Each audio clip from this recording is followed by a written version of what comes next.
Is it good to mix coconut oil with shampoo or conditioner? If you have naturally oily hair, then it's a great idea to mix coconut oil with shampoo or conditioner. Applying any oil to hair that is already oily due to excessive sebum production will only make it greasier.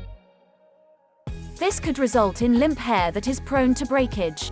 So, instead of massaging coconut oil onto your hair, you could use it with your shampoo or conditioner.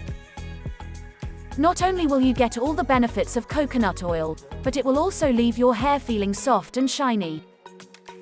How to use coconut oil with shampoo or conditioner. Take 2 tablespoons of coconut oil and add it to your bottle of shampoo or conditioner and mix it well. Then, use this coconut oil infused product every time you wash your hair. Hope you did get some value out of our today's video.